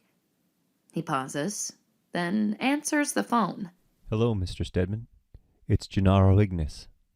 I hope you remember me. Jim tenses and he grips the phone tightly. Oh, I remember you. You're the lunatic who thinks he's the devil. Correct. I'd like to meet with you again. There were things I didn't get to say the last time we spoke. Listen, you crazy bastard. Get off my back. Jim starts to slam the phone down, but curiosity gets the better of him. Who are you, and what do you want? I thought I had made that clear when we talked the last time. Look, Ignis, you may believe you're the devil, but I don't. I don't even know if I believe in God, much less the devil. Oh, you should, Mr. Stedman. Perhaps I could prove it to you. How? Setting my house on fire, like that deck of cards? Nothing that drastic. But if you look into your dining room, you'll see one of your chairs is on fire. Jim snaps his head around and sees one of the chairs in the dining room is on fire. He drops the phone, grabs a pillow, and rushes into the living room to beat down the flames. But there are none. He touches the chair. It's cold. Jim clenches his fists as he walks back to the phone. How did you do that? You wouldn't understand. Fine, I don't care. Just stop bugging me, got it? He hangs up and flicks on the television. Ignis's face appears on the screen. Jim's eyes bulge. He presses the off button again and again, but the TV will not shut off. How are you doing this? What kind of equipment are you using? None. Don't need any. Jim looks behind the TV for some kind of device. Nothing. He strides back to the sofa and stares at Ignis. I don't know how you're doing this or why. I don't know what your game is, but I'm not playing it.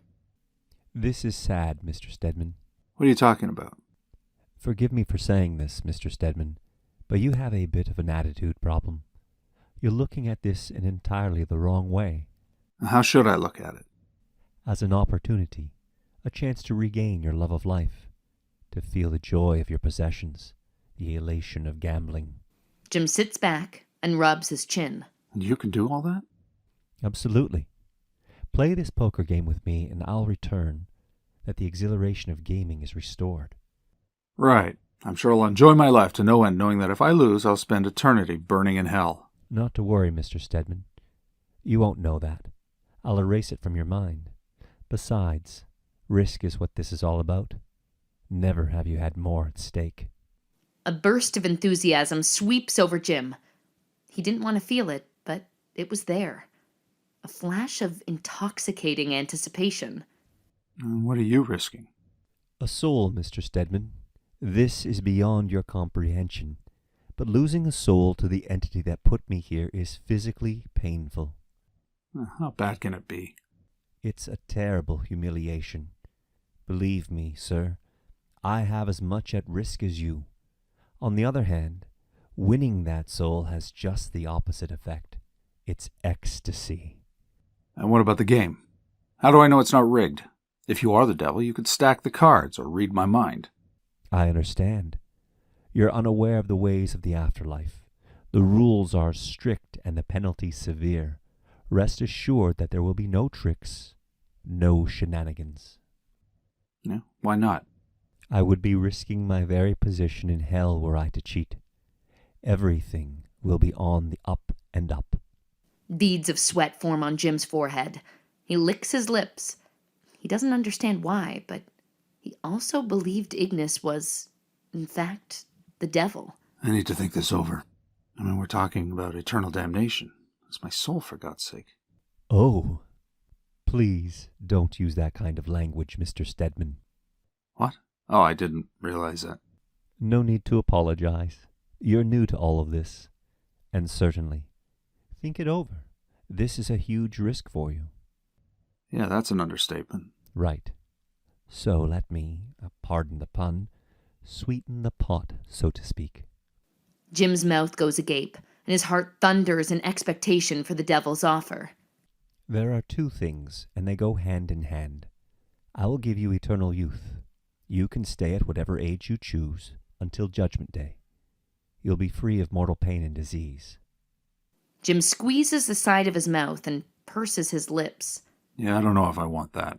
That could be more a curse than I understand. You saw the problem immediately. Living forever means watching your family and friends die over and over again. That's right. That'd be torture. So, let me give you the second half of the offer. The ancient Greeks had an interesting concept of the afterlife. What was it? There were three forms depending on how you lived your mortal life. Some were miserable. Others were better off. But those who had it best were content, and the reason was that their memories were taken from them. They had no regrets, no remorse because they had no recollection of the past. I didn't know that. You haven't been around as long as I have. Yeah, well, I guess age has its advantages. So, this is what I'll give you. The ability to forget. Regardless of losing your loved ones time after time, your life will continue as if nothing happened. How will that happen? Do I give you a call or send you an email? Don't worry yourself. I'll take care of it all. This is a wonderful chance for you. I'm excellent at poker, I'll warn you. But I don't know if I can beat you. I may walk away from our game with, let's say, my tail between my legs. I didn't know Satan had a sense of humor. There are many things you don't know about me. Believe it or not, I do have emotions, and I kind of like you. So, if you lose, I'll give you one of the cooler spots. Again, Jim laughs. And in that instance, for some inexplicable reason, the unexpected humor, the challenge, his need for exhilaration, he didn't know, but on impulse, he made his decision. You're on. Excellent. Now, I'll give you your choice of the game we play. But I hope it isn't that stupid game everyone plays now. What is it? Hold up? That's Hold'em. Texas Hold'em. Right. How anyone can take that infantile game seriously is beyond me. It's your choice, but I'd prefer stud. 7 card. I agree. Hold'em's a bastardization of poker. Then stud it is. Where and when? Sleep well tonight. When you awaken, you'll be at the game, and no one will know you were ever gone. Is there anything else? Jim thinks for a moment. No, nothing I can think of. Wait! What if I change my mind? That's perfectly fine until we begin playing. But after the first card is dealt, you're in it no matter what. Is that clear? Crystal. Interior, poker room, night. Jim awakes standing. He's refreshed, shaved, and showered. He's dressed in tan slacks, a comfortable light blue shirt, and his favorite pair of brown loafers. He scans the room. It's a replica of where he plays in his Friday night game. The custom-made mahogany poker table is in the center of a large, walnut-paneled basement, with an entertainment center to its right and a well-stocked bar and buffet on its left. In the rear of the basement, flames flicker in a stone fireplace. From behind him, he hears the devil. I thought you'd feel comfortable in familiar surroundings. Jim spins around. Nice of you. Ignis gestures to the table. Please, have a seat. Poker chips are neatly stacked in front of him, and directly across the table, where the devil takes a seat, 3 decks of cards were on the side of the table. Any questions? You mentioned how painful it is to lose a soul to, what did you say? The entity who banished you? Do you ever regret challenging God and being stricken to hell? Ever read Milton, Mr. Stedman? Paradise Lost. 'Tis better to reign in hell than serve in heaven. I think I can understand that. Jim looks at the clock over the fireplace. It reads 10 o'clock. Is that AM or PM? Whatever you want it to be. It isn't important. Just shows how long we're playing. Now, let's get down to business. Jim sits forward. There's $1 million in various denominations of chips. I suggest we start with an ante of 2,000, and the bets are no limit. We'll take turns dealing. Fine. Jim grabs off the deck. He grins and looks at the devil. Is this going to catch fire? You're in a pretty good mood, aren't you? Sort of. A bit nervous, but reasonably confident. And the adrenaline is already pumping. Whew. He opens the box of cards, takes out the jokers, and tosses them onto the table. High card deals first. Jim begins to deal, but Ignis puts his hand on the deck. His eyes narrow and his eyebrows tighten. He gives Jim a laser-like stare, and Jim could almost feel the rays piercing his retinas. Remember, when that first card is dealt, the bet is on. Something inside Jim screams, "Get out of here! Get out now!" Instead, he flips over the cards, a king to the devil, and a 5 for Jim. He pushes the cards to the devil. Your deal. Are we still agreed on 7-card stud? Yes. They put in their antes, and the devil deftly shuffles the cards and deals. A 7 showing for Jim and his. 2 whole cards were an 8 and a 9. The devil shows a queen of diamonds and bet $4,000. Jim calls. Next up cards, jack of hearts for Jim and king for the devil. The devil rapped his knuckles on the table. Check. Let's test him right away. He carefully places the chips into the pot. Respectable bet. I call. The devil deals the next card to Jim. It's a queen. My queen. He deals himself a 7. I still check. Jim doesn't hesitate. 30,000. Ignis peeks at his down cards. I think I'll let you draw first blood, Mr. Stedman. He turns up his cards over and gives the deck to Jim. Montage. The play continues with Jim pulling in a few hefty pots. He glances at the clock. 11. An hour has passed, and Jim had a chip lead of $100,000. Jim studies his opponent carefully, looking for some giveaway to what kind of cards he's holding. He noticed that the devil occasionally blinks rapidly. Camera zooms to Ignis's eyes. End montage. A tell? The devil had a tell, a giveaway. I'll watch for that. Jim glances at the clock. Midnight. He noticed Innes blinking his eyes rapidly. There's that blinking again. Let's see what that's about. Jim's up cards are Queen and 7 of hearts, 3 of spades, and 5 of clubs. He glances at his whole cards, 6 of diamonds, and 3 of hearts. Nothing. Just a queen high. Ignis's up cards are King and 4 of hearts, 3 of clubs, and a queen of spades. 15,000. Okay, Let's see what this blinking stuff is all about. I call. Last card is dealt down. Jim looks at it. 2 of spades. Still nothing. Ignis's eyes are blinking even faster. Let's try 20,000. I got a rotten hand, but I've got to call him and see what the blinking means. I call. Well, Mr. Stedman, you caught me. Thought I might steal this one from you. All I have is a pair of 10s. He lays down his hole cards. That's a winner. I got squat. He turns up his hole cards. Ignis's eyes bulge. I thought I was beaten for sure. Ignis pulls in the pot. So that's it. The blinking means he's holding weak cards. The clock is at 12:30.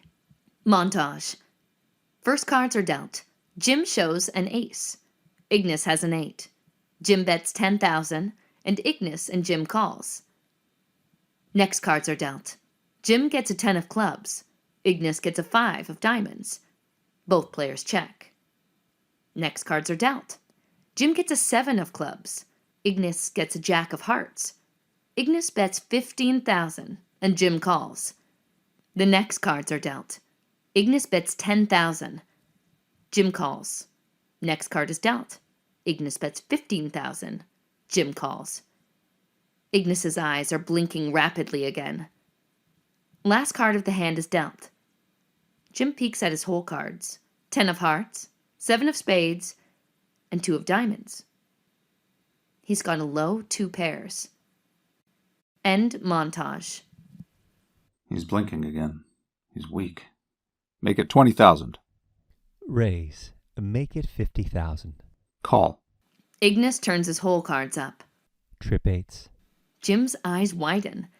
Then he leans back into his chair, sighs, realizing he's been had. Thought I was bluffing, Mr. Stedman? Go ahead, rub it in. I deserve it. Getting sucked in by a phony tell. And that was a turning point.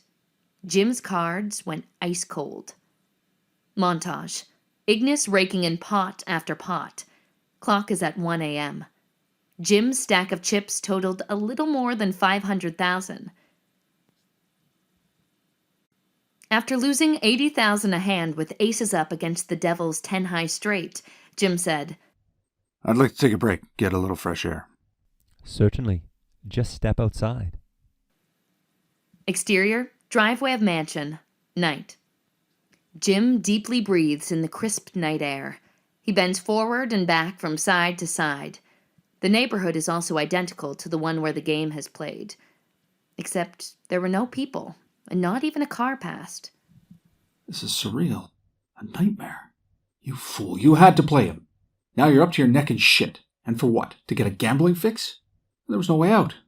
Or is there? Maybe I can just walk away. But where am I? This couldn't really be the place I'd play on Fridays. But it's worth a chance. He takes 10 paces up the driveway. Then, from behind him, Stretching your legs, Mr. Stedman? Jim releases a sigh of despair, then turns around. Yeah, they were a little cramped. But I'm okay now. Good. Are you ready to get back to the game? Sure. Let's get this over with. They return to the game. Jim can't look Ignis in the eyes. He just stares down at the table, embarrassed by being caught, running away from the fight. Ignis leans toward Jim with an almost sympathetic smile. You're not the first. Every single one has tried to make a getaway. When they realize that they really are losing their soul, they panic. Jim says nothing. Well, I hope you at least enjoyed the night air. Jim just stares at the ceiling as the devil deals. Something wrong, Mr. Stedman? You seem preoccupied. No, just trying to remember Daniel Webster's phone number. Even now you have a sense of humor. Even as you are on the brink, you do know the enormous advantage I have over you in a two-handed game. Jim peers into Ignis's eyes. You know, Ignis, I've been playing poker a very long time, and no one has ever irked me into playing badly. So don't waste your time with remarks like that. You're right. It was rude. Jim wins the hand with kings up, and the next one too, with 3 deuces. Then 3 out of the next 5 hands. Jim's stack is back up to more than 700,000. Ignis knows it too. he plays less aggressively. Jim is still in a precarious position, but he feels better than he did half an hour ago. He has maneuvering room and perhaps a psychological advantage. He's been playing tightly to conserve his bankroll. Maybe a change of tactics would throw Ignis off his stride. I'm going to nudge him, see how he reacts. A few hands later, he sees a chance. He had a jack, 9 of spades in the hole, and his up cards were a jack and 5 of hearts, and a 6 of diamonds. The devil showed a king and jack of clubs and a 10 of diamonds. The pot was $80,000. He's got the chip lead. I'd never expect a bluff, and this looks like the time to do it. Ignis bets $10,000, and Jim raises to $30,000. The devil calls. The 6th card is a queen of hearts for Jim, and the devil gets the 7 of diamonds. Jim sizes up the situation. My hand looks strong, especially with the last card giving me 3 hearts up. No other hearts out. For all he knows, I already have a flush. My raise says I'm holding the flush or have 4 hearts and looking for the 5th. Let's try a little finesse. I check.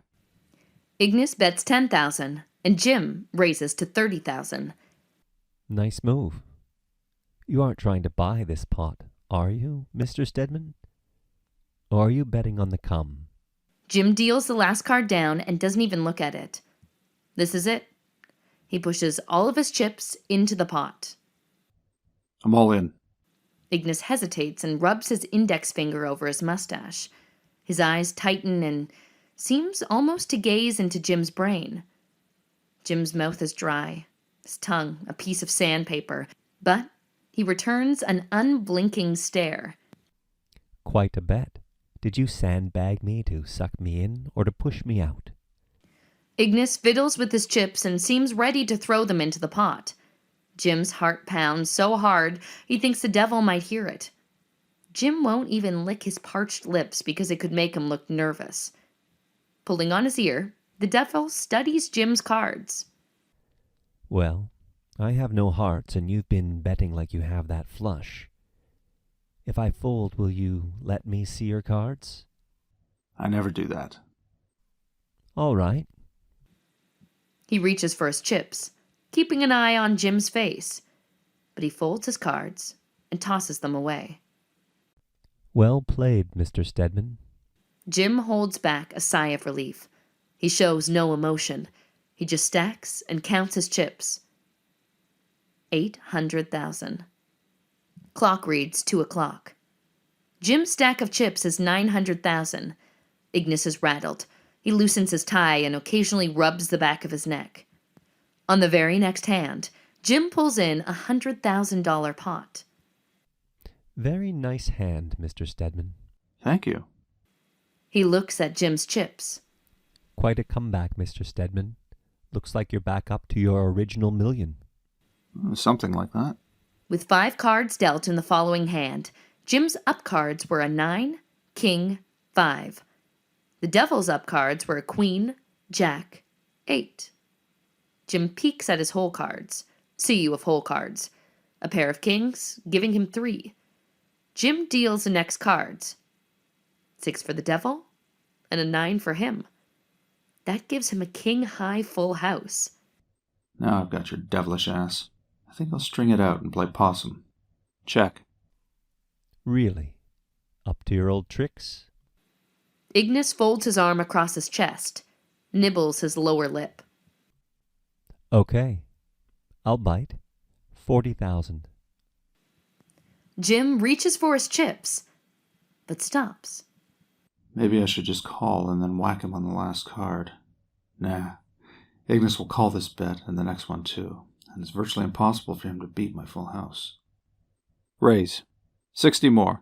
That makes an even 100 grand. I can add, Mr. Stedman. Ignis rests his chin on the palm of his hand, then scratches his cheek. Finally, I call. Jim deals the last down card and doesn't bother to look at his. His king's full is almost surely winning the hand. 200,000. The devil slowly squeezes out his last hole card. His eyes widen for a moment, and Jim feels a shiver go through him. Well, Mr. Stedman, I think this is the pot of the night. the deciding hand. He pushes in all of his chips. I'm all in. Jim stiffens and sucks in his lips into his teeth. He stares at the devil's cards and rubs his chin. What the hell did he pick up? He wouldn't go all in on nothing. Bluffing? No, can't count on that. The odds of him beating me are slim and none. I can't throw this hand away. I'd never be able to look myself in a mirror again. Okay, let's do it. I call. He pushes in all of his chips. The devil slowly turns up his whole cards. 3 more 8s, giving him 4. Jim slumps in his chair. His head falls to his chest, and his arms drop to his sides. He looks up at the devil, wanting to say something, but he can't get anything out. He's just lost his soul, and can almost feel it leave his body. He was drained, empty, skin and bones. Sorry, Mr. Stedman. You played a wonderful game, but you just made the right move at the wrong time. Jim stays silent. Ignis stands. I assume you had the full house. May I look? Jim just nods. The devil leans over and turns Jim's whole cards over one at a time. King, king, and another king, giving him 4. The devil's eyes pop. He leaps back as if the cards had turned into a growling pit bull. Jim breathes out a huge sigh of relief. Thank God. I'm afraid he had nothing to do with it. And please, the language. It's hurtful. What? Oh, okay. Just slipped out. Ignis regains his composure. He steps towards Jim and holds out his hand. Congratulations. You're a hell of a poker player. Must have been exhilarating for you. I'll bet your blood was rushing the whole time. It will be hard to duplicate that just playing for money again. Jim stands and shakes Ignis's hand. Yeah. This is probably enough excitement for the rest of my days. I think I'll just forget about gambling and go back to enjoying everything I have in my life. I hope you do. You know your way out. Your car is parked in the driveway. When you leave, you'll be back in your world again.